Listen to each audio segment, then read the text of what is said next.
Hi guys, it's Kelly here and I'm back with another video for Honeybee Stamps. Today I'm going to be using, well, a lot of these products I'm showing you I didn't end up using. I did use the Maple Leaf Lovely Layers and I did use the Autumn Splendor Coverplate, as well as the Sentiment Set, which is Heartfelt Hello. So here I have just some white glossy cardstock as well as some gold metallic cardstock. We're going to be doing a stained glass technique. So I have my alcohol inks and I have a little pipette. I could not do this technique with Yupo. I have to use the glossy cardstock. It's not going to move the same. Like the alcohol inks will not move the same, but that's okay because we don't need it to. So I'm just going to put down a good amount of just regular alcohol. I'm not using my regular mixative, though you totally can.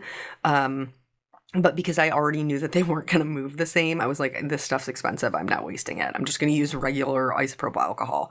And then I'm just going to start dropping in some like autumn colors onto my background. I'm doing 2 of these because we're making 2 cards today. So I just picked some like oranges, reds, a golden yellow, yellowish green. And then I personally love a bit of like magenta in my fall cards. But you can totally do whatever color works best, whatever color palette you're happy with. Because at the end of the day, this technique is super cool and really forgiving. So anyway, I learned pretty quickly that I needed to take my colors all the way out to the edge. But by that time, my alcohol, like that I had originally put down, was kind of already dissipating, because alcohol evaporates fairly quickly. And so I did have to go in and like just make it move a bit more with some more alcohol. And then I'm going to go around the edges. This will require me to then add more pigment to get those super saturated colors that I personally like. But there's not going to be a lot of, what's the term? I guess for lack of a better term, like blooming that you would normally get with alcohol inks on on Yupo paper, which is plastic. But Yupo paper will not work for this technique. It just won't. So once I get more alcohol on there, then I'm just going to add some more color and I'm just going to play around with it until I'm happy. There isn't a right or wrong way to do this. You're not going to see the background in its entirety because we're going to be die cutting it. Yeah, we're going to be die cutting both of them. So don't stress too much about whether or not you 100% love the background. You're not going to see it as one completed piece. You're going to see it as a stained glass piece. So since I learned my lesson the first time around, that knowing I needed the alcohol to go all the way to the edges, I did that to begin with on my second piece. And now I will go in and the same thing, drop the same amount of colors. You can see exactly what I'm talking about, how they're not moving a ton while we're, adding the ink. Normally, when you put alcohol down on Yupo paper, that it starts running, it starts spreading right away. There's very minimal spreading going on over here. One of the things with this particular cardstock piece that I did...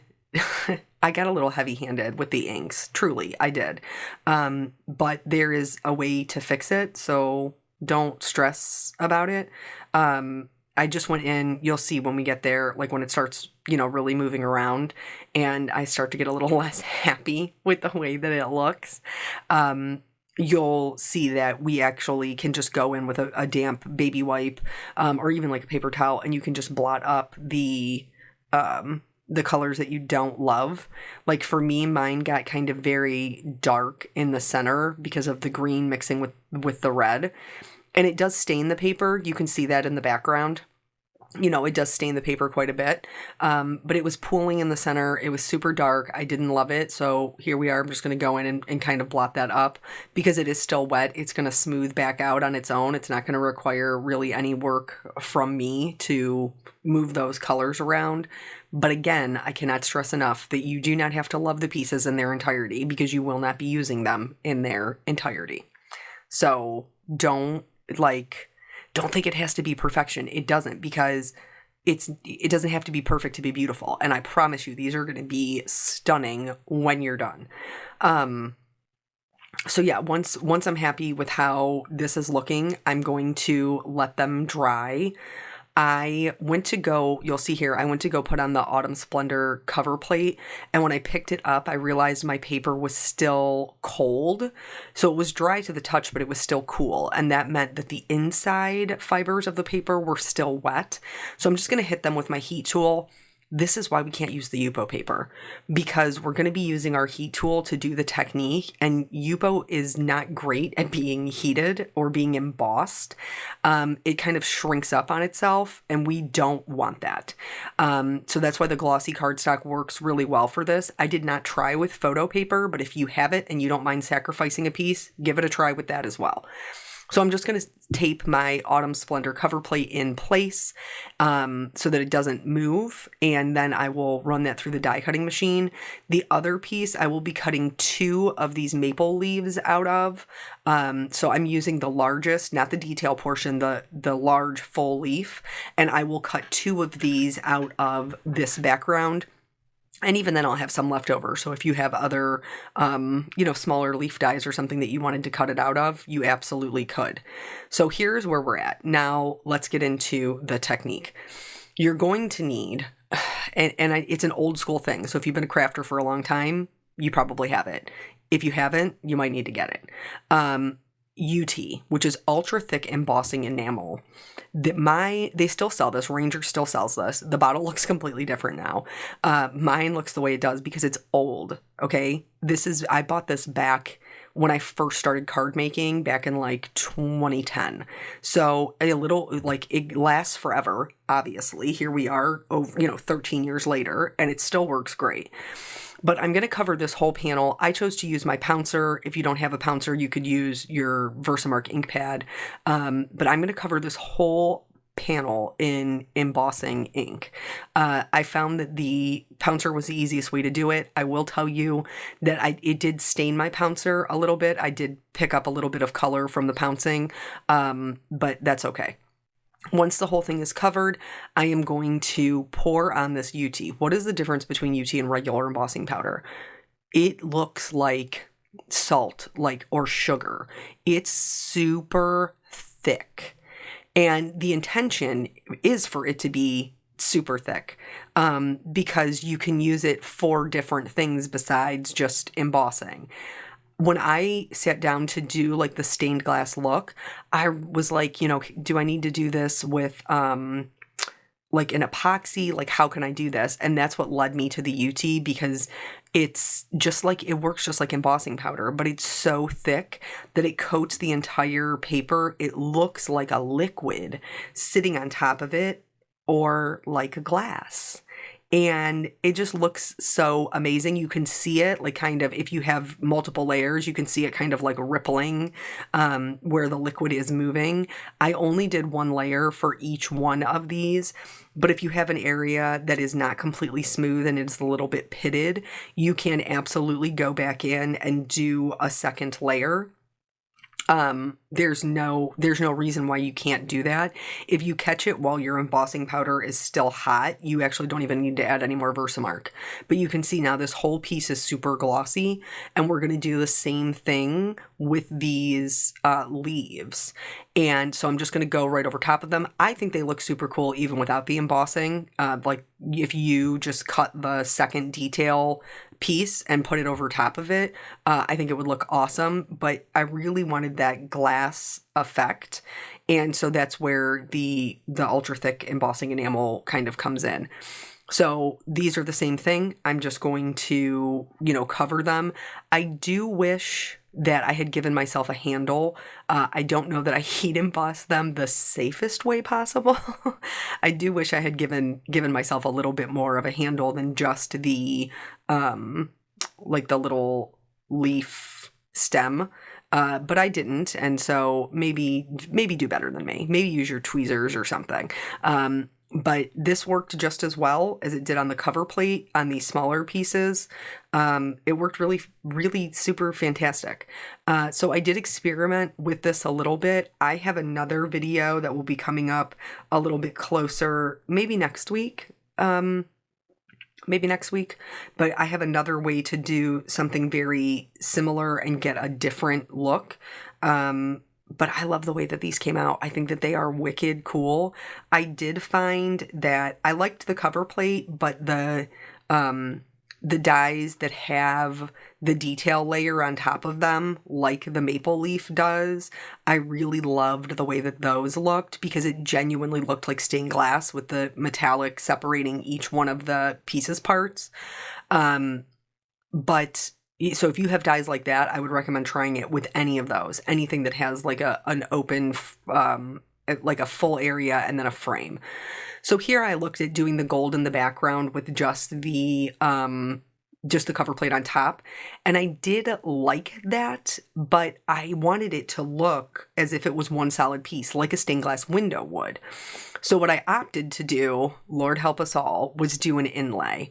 And so I'm going to adhere this down to just a white piece of cardstock. That's going to be my backer. I just used regular glue, the honeybee glue.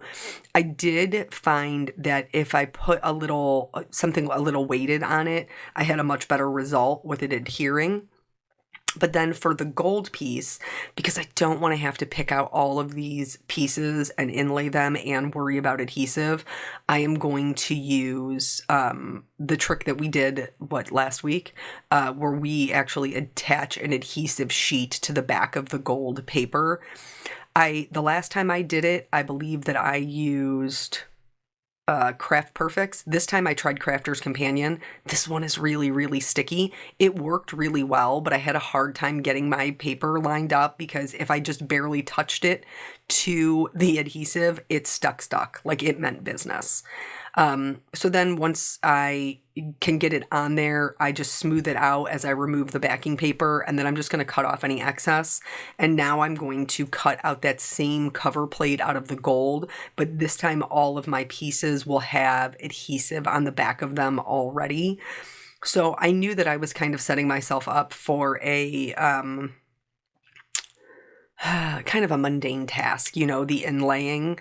Now, some people, I was actually laughing with one of my girlfriends. I was like, this is a total Laura Basson situation because she loves stuff like this. But I don't necessarily. But I do think that at the end of the day, it was still worth it. And then I didn't put adhesive on the back of this gold sheet for the detail layer for the maple leaves. It just wasn't necessary. So I cut two of them, both of them out of gold. You could use any metallic. Well, you could use anything, but I wanted the metallic because, again, I was very specifically going for the stained glass look. So here is the die cut. It did cut out really nicely, but because it is a little bit thicker, some of it sat into the die a little bit more.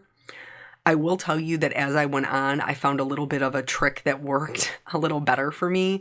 So I did use the honeybee has a pokey tool, and I used that. So I would poke it out, remove the backing paper, and then fit it in.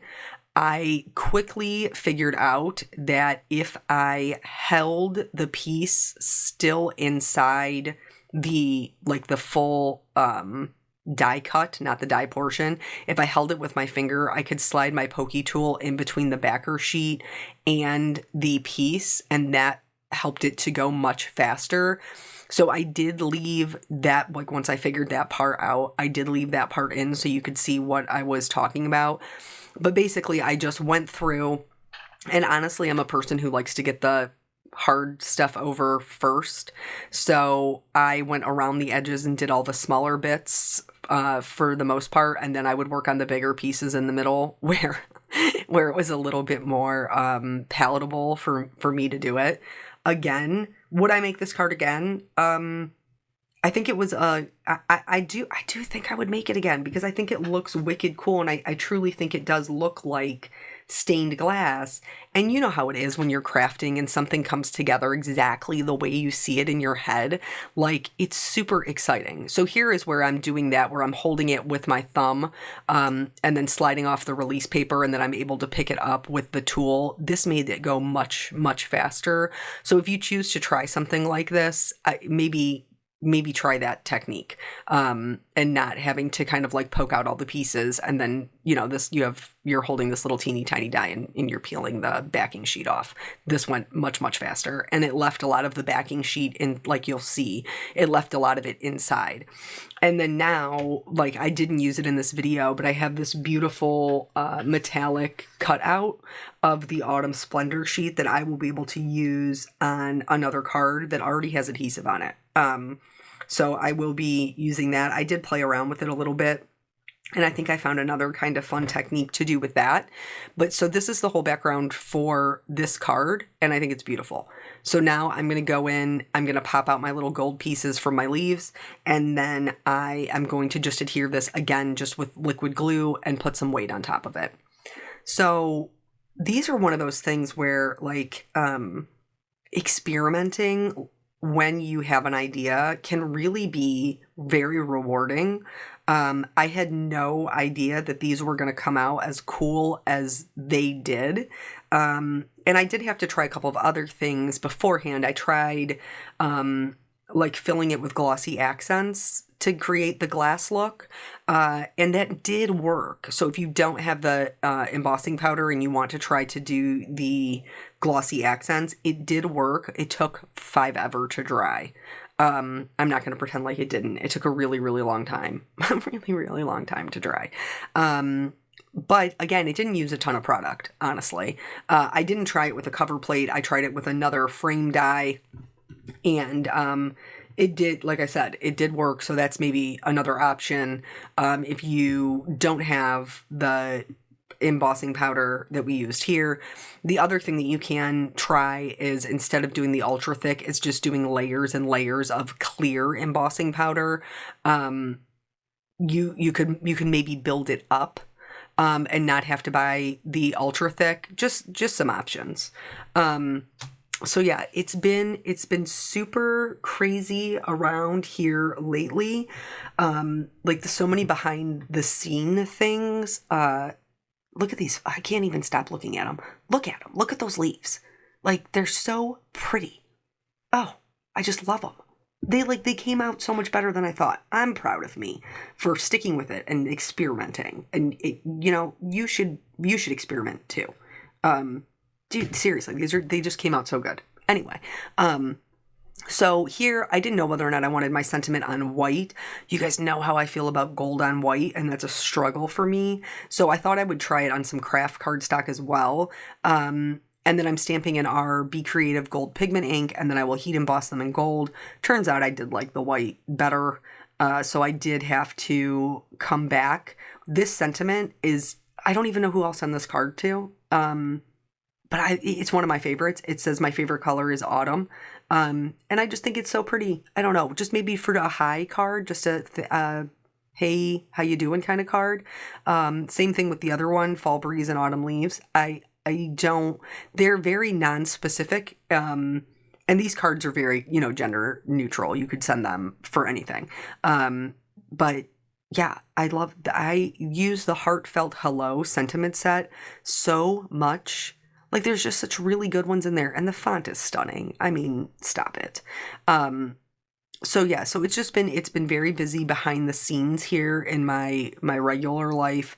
I know that we haven't had a lot of story time recently because we have been trying so many different techniques. And I am trying to get it back in where I can. Here for the leaves, I cut out another one of the Autumn Splendor to just in white, just a white on white background, just to add a little bit of texture. That one's hands down my favorite, which is funny because I love color, so you think the other one would be, but I cannot get over those leaves and how much I love them. I'm going to start talking about the leaves now. But then for the frame for this one over here, I actually used the fall layering frames, and there is an A2 size frame in there that just gives a lovely little detail. And then I just trimmed it out so that you still have this really pretty white frame and the detail. I don't 100% love the white on the cover plate card for the sentiment, but I didn't love the craft either, and honestly, I didn't have a better idea. So I just embraced the white. And that's okay. For the other one, I left it white on white, but I did go in and add some gold Perfect Pearl splatters just to kind of set off the background. And of course, add some more, as if these weren't shiny enough. I need more shimmer and glitter just because it makes my heart happy. So, yeah, so I just, it's just been a lot. And you guys know, like I was working very far in advance. So I actually made these cards. I know you're seeing them on Saturday, but I actually made these cards the previous Monday because I had planned on being out of town this weekend, and it just didn't end up working out. But now I'm like so far like I'm so far ahead in my card making, which has never happened. In fact, I was supposed to leave on Thursday. So on Wednesday before I left, I made 5 cards in one day. I think that's a record for me. But just like trying to, get these things out so that way I would have, all the things lined up for when I was out of town. But now the benefit to you guys is it means that you're going to have a lot of videos. You're just going to have so many videos. You're going to be so sick of me. Well, I hope that's not true. I hope you don't get too tired of me. But there are going to be a lot of videos up and coming. So I hope that you will, check back and check those out, as they are all, they're all pretty different. We're obviously we're in the thick of fall. It's 50 degrees here and rainy today. So Ohio... Oh, I think our Indian summer is over, and we're heading into fall, which means my mud monsters are going to be back with the dogs and all that jazz. But we're also getting closer to our little Jelly Bean's birthday. She's going to be 2, so that's exciting. We're doing a Mickey Mouse. She likes Mickey Mouse themed party. And so we're gearing up for that next month, which I think will be super fun. The irony is Peanut's second birthday was also Mickey Mouse themed because he loved them too. So that's kind of funny that how they're both, at that same age, we're into the same things. So here, what I've done is I want you guys to know how I feel about the honeybee gem stickers. There's no comparison. So I did add some kind of gold champagne colored ones. And originally that is what I used on both cards. These are from the Simply Spring gem stickers, but they got really lost on that cover plate background. And I didn't love them over there. I loved them on the white background, and so I kept them on the white background. But you couldn't really see, I mean, you can see what I'm talking about right here. They're barely visible. So what I did end up doing is I used, like I said, like the gold champagne color on the white background. But I went back through, and I'm trying to remember the name of it. Is it Make It Merry? The Make It Merry. I'll link it below. Everything will be linked below. You know how we roll around here in the description. I have them sitting right here still because I don't clean my desk. It is Make It Merry. Look at my memory. So I ended up using the white gemstones from that, and I did like it much better. But those are both cards. So I hope that you give this a try. I think it's a really fun technique with amazing results. Thank you guys so much for joining me. I always appreciate your time, and then I will catch you on the next video. Bye.